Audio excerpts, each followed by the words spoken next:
শেখ হাসিনাকে বহনকারী ফ্লাইট যেভাবে রাডারের বাইরে ছিল, 5ই আগস্ট শেখ হাসিনার পতনের পর কিভাবে দেশ ছাড়লো তার একটি বর্ণনা কালের কণ্ঠ প্রকাশ করেছে।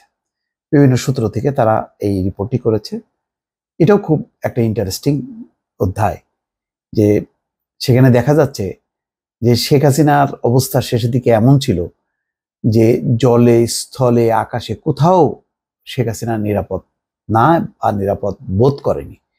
এই কারণে বাংলাদেশ থেকে যে উড়োজাহাজ তাকে নিয়ে প্রথমে গিয়েছিল কলকাতা থেকে পরে দিল্লির কাছাকাছি জায়গায় গজিয়াবাদে, পুরো বিষয়টি ভারতীয় কর্তৃপক্ষ নজরদারিতে রেখেছে। এবং বাংলাদেশ থেকে যখন নাকি তার উড়োজাহাজটা যায়, সেই উড়োজাহাজে কারা আছে, কোন অবস্থানে আছে, পুরো যন্ত্র অর্থাৎ এগুলি তো নিয়ন্ত্রণ করা হয় বাংলাদেশ থেকে, পুরো বিষয়টা অফ রাখা হয়েছে। এবং তারা জানে যে একটা উড়োজাহাজ যাচ্ছে, কিন্তু এই উড়োজাহাজের প্যাসেঞ্জার কারা এয়ার কন্ট্রোল থেকে সেটা তারা জানতে পারেনি। এবং এটা এমনভাবে বিচ্ছিন্ন করা হয় যে তার গতিপথ সেটাও গোপন রাখা হয়। তার মানে হচ্ছে এই যে যাতে আকাশ পথেও কেউ যাতে আক্রমণ করতে না পারে শেখ হাসিনাকে, এমনই অবস্থা ছিল। এমন প্রতাপশালী, দুর্দান্ত প্রতাপে 15 বছর যে ক্ষমতায় ছিল সেই শেখ হাসিনার শেষ সময়টা, ছাত্র জনতার প্রবল গণ আন্দোলনের মুখে প্রধানমন্ত্রীর পদ থেকে পদত্যাগের পরপরই ভারতের উদ্দেশ্যে একটি সামরিক কার্গো বিমানে করে উড়াল দেন স্বৈরাচার শেখ হাসিনা। দেখেন, কার্গো বিমান মালামাল বহন করে, সেই বিমানে করে তারা যাইতে হয়েছে। সঙ্গে ছিলেন ছোট বোন শেখ রেহানা। গত 5ই আগস্ট সন্ধ্যায় তাদের নিয়ে ভারতের গজিয়াবাদের হিন্দন এয়ারবেজে অবতরণ করে ফ্লাইটটি। তবে হাসিনাকে বহনকারী বিমান বাহিনীর উড়োজাহাজটি গত 5ই আগস্ট ঢাকা ছাড়ার সময় একটি প্রশিক্ষণ ফ্লাইট হিসেবে উড্ডয়ন করে এবং এই ফ্লাইটের গতিপথ ও অবস্থান অন্যদের না জানাতে ট্রান্সপন্ডার বন্ধ করে দেয়। এয়ার কন্ট্রোল থেকে বন্ধ করে দেওয়া হয় ট্রান্সপন্ডার।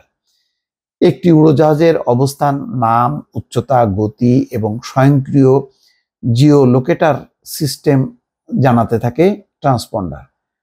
হাসিনাকে বহনকারী উড়োজাহাজটি পশ্চিমবঙ্গে ভারতীয় আকাশসীমার কাছাকাছি পৌঁছানোর আগে এর ট্রান্সপন্ডার চালু করা হয়নি বলে বেশ কয়েকটি সূত্র দেশের একটি দৈনিককে নিশ্চিত করেছে। তার মানে ভারতে পৌঁছানোর আগ পর্যন্ত তার গতিপথ কোনো কিছুই আর এটা প্রকাশ করা হয়নি। এতই আতঙ্ক ছিল শেখ হাসিনার। পত্রিকাটি এয়ার ট্রাফিক কন্ট্রোল থেকে ফ্লাইট AJAX 1431 প্রোগ্রেস স্ট্রিপের একটি অনুলিপি পেয়েছে।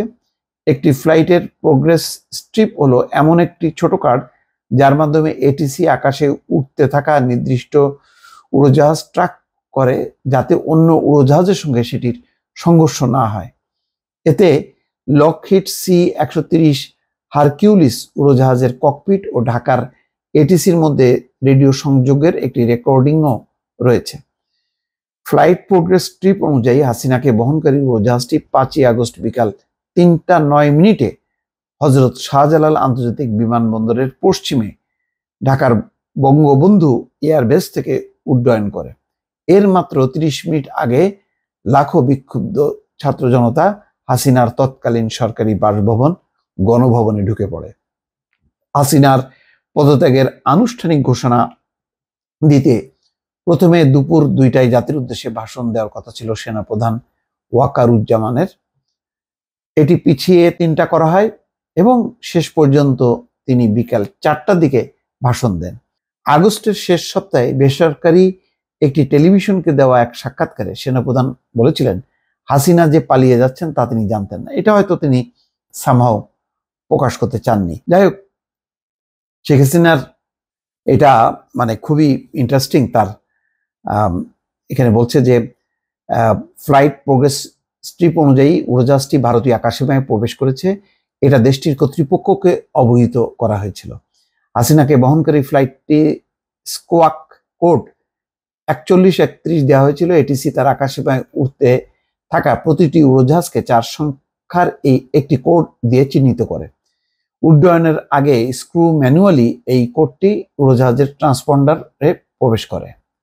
এখানে বলা হচ্ছে যে শেষে সাধারণত ফ্লাইটের সীমান্তের কাছাকাছি পৌঁছলে এটি ঘোষণা দিতে হয়। হাসিনাকে বহনকারী উড়োজাহাজটি যখন উড্ডয়ন করে তখন এটিসি টাওয়ারে ছিলেন বাংলাদেশ বেসামরিক বিমান চলাচল কর্তৃপক্ষের সদস্য এয়ার কমোডর AFM আতিকুজ্জামান। তিনি উড়োজাহাজটি উঠতে দেখেছেন। আতিকুজ্জামান একটি গণমাধ্যমকে বলেন, আমার কোনো ধারণাই ছিল না যে ওই ফ্লাইটে কারা আছে। আমি ওই সময় টাওয়ারের স্বাভাবিক দায়িত্ব পালন করছিলাম। তখন বিমান বাহিনীর একটি প্রশিক্ষণ ফ্লাইট উড্ডয়ন করছে সেটাই জানতাম। ভেতরে কারা ছিল সে বিষয়ে একেবারেই কিছু জানতাম না। ইন্ডিয়া টুডের এক প্রতিবেদনে বলা হয়, হাসিনার উড়োজাহাজটি সীমান্ত অতিক্রম করার পর পশ্চিমবঙ্গের হাসিমারা বিমান ঘাঁটিতে 101 স্কোয়াড্রনের 2টি ডাসাল রাফেল যুদ্ধ বিমান এটিকে স্কর্ট করে। ইন্ডিয়া টুডে 6 আগস্ট জানিয়েছে, ভারতীয় কর্তৃপক্ষ সীমান্ত থেকে 10 কিলোমিটার দূরে থাকতে ফ্লাইটটির উপর নজরদারি শুরু করে। মানে ভারতও কত আতঙ্কে ছিল যে তাকে স্কর্ট করে রীতিমতো নিয়ে আসে যাতে কেউ আক্রমণ করতে না পারে। ভারতীয় গণমাধ্যমের মতে উড়োজাহাজটি ঢাকার সময় 6টা 15 হিন্দন বিমান ঘাঁটিতে অবতরণ করে। এরপর হাসিনাকে উত্তরাখণ্ড প্রদেশের নয়ডায় ভারত সরকারের দেওয়া একটি নিরাপদ বাড়িতে নিয়ে যাওয়া হয়। SSF এর সদস্য এবং ক্রুরা একদিন পরে ঢাকায় ফিরে আসে। এই হচ্ছে শেখ হাসিনার বিমানে করেও মানে কত সতর্কতায়, কত মানে নিরাপত্তা বলয়ের মধ্যে সে ছিল দেশ ত্যাগ করে, এটা বোঝা যায়। আর এর থেকে বোঝা যায় যে শেখ হাসিনা যেটা বলছে যে তানভীর নামে, এটা মিথ্যা কথা। যে সে দেশের কাছাকাছি এক জায়গায় আছে, চট করে যে কোনো সময় সে ঢুকে পড়তে পারে। মানে এটা এক ধরনের বিভ্রান্তি তৈরি করা এবং কর্মীদেরকে মনোবল তৈরি করার একটা মিথ্যা একটা কথা সে ছেড়ে দিল আর কি। দর্শক ভালো থাকবেন, আল্লাহ হাফেজ।